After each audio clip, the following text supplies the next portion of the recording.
Greetings YouTube and welcome to the Blue Corner into a Cardfight deck profile, and once again we're going to be going over Premium Narukami because, truth be told, it's like the only deck I feel like I have that's like worth talking about over any changes that have happened, because as far as D format goes, I've got Mahar Nirvana, but it's Mahar Nirvana, not really that much different from any other Mahar list. I just don't have the grade 1 that cheats the grade 4 ride because I don't feel like picking it up when I know I'm not going to be playing this deck for very long. So there's that. And then as far as V format goes, Dragonic Vanquisher has not changed. My build of Vanquisher has not really changed that much since before. It's just I'm trying to fit Armor Break Dragons in. That's really it. And that being said, so yeah, Premium format. This one I feel is actually worth talking about because the ban list is kicking in going into this month, and Worlds is happening this weekend, so there is the potential of seeing some new spice as far as Premium Narus go. And I'm very curious to see if the list I have is anything similar to what people are playing out there. So with that being said, let's talk about Narus in Premium format, and basically I'm just going to do a deck profile. And yeah, so with this ban list, Stunverse Dragon has gone to 1. He's not banned like some people were wanting, but truth be told, I feel like putting him to 1 is effectively the same, because the thing with Stunverse, I've said this multiple times and other people have said the same thing, it was never really the first Stunverse Dragon that was a problem for people. It was always the second or third one that caused games to get out of hand. By putting him to 1, you no longer have to worry about that second Stunverse Dragon down and completely ripping your hand apart, and so on and so on. So by putting him to 1, you've effectively done the same. It basically remains as a powerful option for Narukami decks to go into in case your opponent commits to a big board to try and rush you down, and you can just wipe it all away and try and get some cards back. That being said, Stunverse going to 1 basically kills Vanquisher as a deck in Premium format, because it was the one that did rely on resolving multiple Stunverses throughout the game, because Stunverse turned on Vanquisher's plus 10 to the front row effect without having to use its own resources. So we'll see what happens to the deck, but I feel like Vanquisher as a strategy now is just no longer as viable. Vanquisher also doesn't really work that well with Exterminate Dragon because it doesn't have a lot of main phase removal outside of Cho-Oh. Most of Vanquisher's removal is in battle phase to set up his chain attacks, and Exterminate doesn't really work that well. So Vanquisher will probably just go into the Stunverse once and then just sit on like Vanquisher as itself and go into the occasional stride if it sees the opportunity. And as far as our other Narukami variants go, there's really, just Vanquisher's gone. Dungaree exists. I have not played it at all, so I can't comment on how well it works with only one Stunverse. So we'll just go over the Narukami variant that's still playable and good, Sweet Command. So Eradicators, post-ban list, I feel are still by far and away the best Narukami deck out there, because Sweet Command Dragon was already very good alongside Exterminate, and now it's pretty much the only option alongside Exterminate. Vowing Saber Dragon Reverse, as bait as I thought that card was, at least had somewhat of a role alongside Exterminate, but now, not Exterminate, Stunverse, but now that Stunverse is at 1, I feel like Vowing Saber Reverse just isn't that good anymore, because you'll get your one opportunity to like resolve it and do like the big play, and that's kind of it. Otherwise, like sitting on Vowing Saber Reverse isn't really that great when tandem with Exterminate. So I'm just not playing the card entirely and doing some other stuff. In fact, this list itself is actually inspired by another list I saw on YouTube from a while back. It's I think it's I'm trying to remember the channel name. It's like Tai Sensei Sama. He's the guy that got top 4 at BCS Rosemont with Eradicators, and like his list was like really smart. I like the idea of it, so that's basically the list I've been working with, and this list is inspired by it. I think he's actually playing at Worlds this weekend with Narukami, so if this list ends up being similar to what he takes there, then yay, I was on the right track all along. So with that being said, let's get into it. So for the starter, just any V-Series starter will do. These are still the best starters for the most part. Drawing a card, going first or second is really nice, especially in a deck that needs to see pieces. Then for the grade 3s, 4 copies of Sweet Command Dragon. Still the best ride that the deck has on ride. Pop the front row while also getting your XL2, and then you stride and exterminate, draw cards, get power. Sweet Command's obviously very good, and then his second skill, when your opponent's rear guard is bound during your turn. Like, being able to pop one is nice. And then if you're at limit break, you get to get an Axel Circle and call a dude back, which is pretty relevant with some Eradicator names that we play in here. And because he's Sweet Command in name, it also works with a couple cards in here. And that's all I'm going to say. Like, I've already gone on end about how good Sweet Command Dragon is in tandem with Exterminate, so I don't really need to waste a lot of time talking about him in here. Other than that, you want to see him and you want to ride him over and over. Then for the backup Grade 3, I'm not playing Armor Break Dragon. That's definitely the one big change from that list to this one, is that 1, I don't actually have Armor Break Dragons, I just never bothered getting any. And 2, the Armor Break Dragons were for a different meta. It was for Ripple Mystery Flare Dragon meta, and I don't really know if that works in a post and that was 2 ban lists ago. The last ban list meta we were in, I think Armor Break was okay. Like, it was a potential blowout for some matches, but not nearly as before. And now, I don't know. Like, maybe he'll come back in place of Descendant, but I decided to just go for the safe pick, which is Descendant, as you can just ride him over sweep and copy his abilities, and then go into Stunverse and go from there. So, that being said, this is a flex spot, and you could very easily cut him in the future for cards like Armor Break Dragon, or I've seen Gauntlet Buster Dragon pop up too. If they decide to print another Eradicator in another V-Series collection, like, I don't know, Tempest Bolt Dragon, then we may revisit this. And then, lastly, for the grade big guys, 2 copies of Arena Esperadia.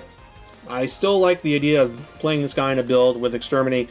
He's a big restander that uses Soul, not Counterblast, which is very good given how Counterblast heavy this deck can get. Then for the grade 2s, 4 copies of Spark Raised Dragon as your consistency booster. Searching out your Eradicator names is obviously very good in a deck like this, as there's quite a few good targets for it. Most notably, 4 copies of Eradicator Unruly Dragon. So this is also a potential flex spot. He comes and goes depending on certain metas. I do like the idea of playing this guy in tandem with the Sweet Command starter to set up the re-ride during your opponent's turn. And he's just kind of annoying for your opponent to deal with, because if you don't know what this guy does, and I wouldn't be surprised, it's a very old promo card. Spark Raised Dragon says, when he intercepts, you Counterblast an Eradicator if you have an Eradicator Vanguard to kill one of your opponent's rearguards that's not attacking or boosting. So basically one of their standing rearguards. And this is actually pretty decent. Like, it's kind of like the Nile Griffin, but also not. Instead of killing the attacking unit, you get to kill something that's not attacking. So you guard a meaningless attack and then pop something like a potential restander that was planning on coming later down the turn. And this triggers certain stuff, and it works very well in tandem with Impede Dragon, as you would guard with Impede Dragon. They decide to kill something like, I don't know, the back row unit or the attacking unit. You then intercept with this guy and pop the other dude, and then Impede Dragon has effectively wiped out the front row. Or you can also guard with this and then guard with Bulwark Dragon. Bulwark Dragon pops a thing, this guy pops the non-attacking unit, and Bulwark Dragon pops the rested unit after you finish guarding with it.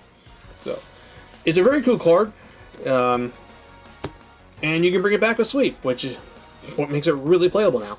Then we're running it out, 3 copies of Jojo, had to cut some space in order to make room for the Unrulies and so forth.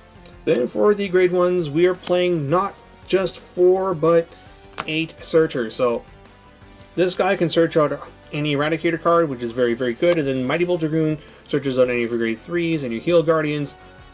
Yeah, we are now at a point where the Heal Guardians are more important to see than the Eradicator named Heal Triggers, so playing this guy instead, searching out your Sweet Command Dragons and your...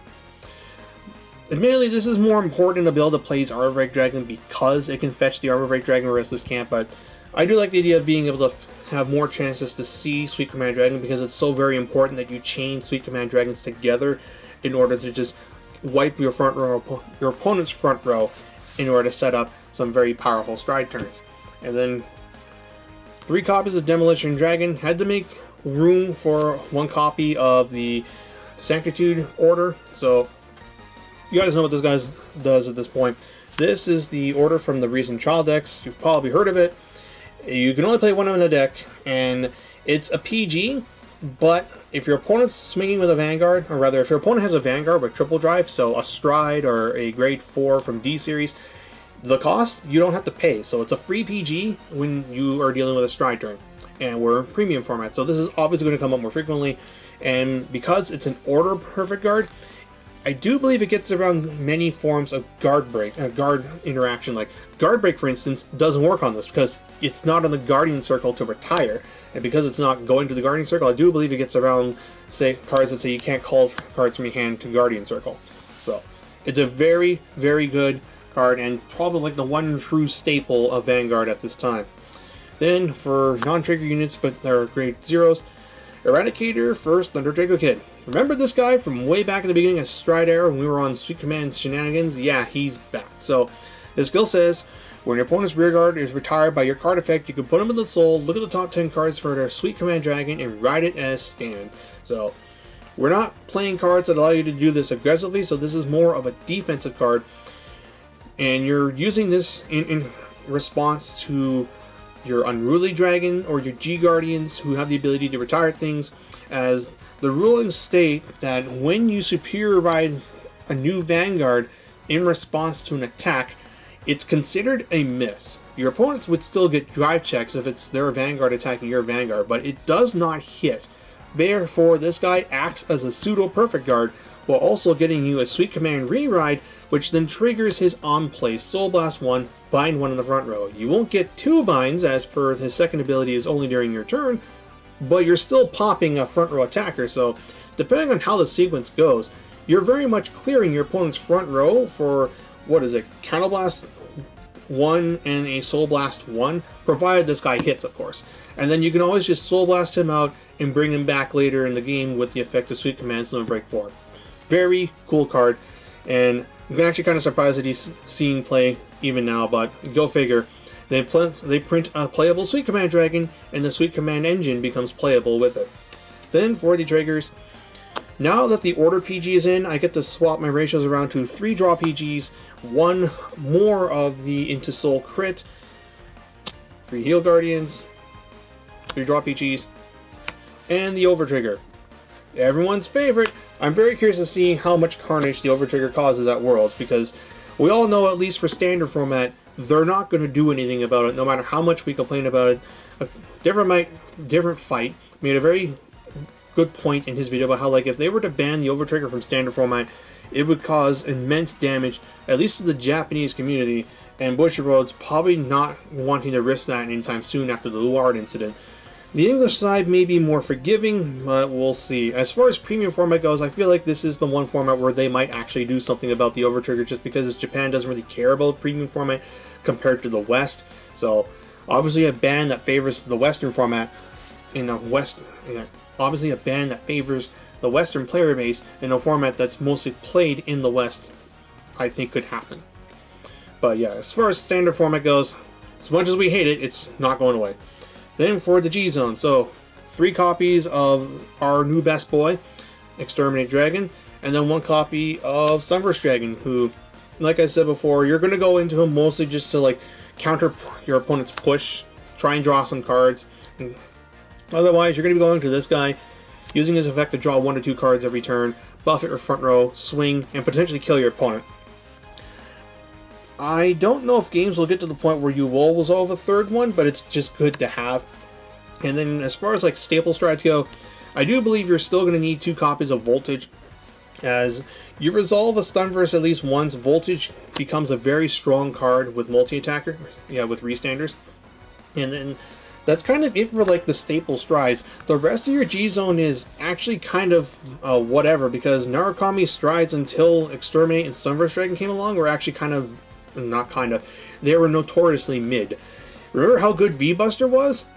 Yeah, exactly. So, as a result, because we're not playing multiple Stunverses, I don't have a need to play cards to flip up, and therefore, now that I'm no longer flipping up V-Buster, I don't really see a need to play V-Max. So, as a result, I've had to figure out what cards to play in here. So, as a result, this G-Zone is not optimized. I'm just going to say that right now. There is a little bit of wiggle room, so as a meme, I'm actually playing Conquest Dragon because he's kind of like Exterminate.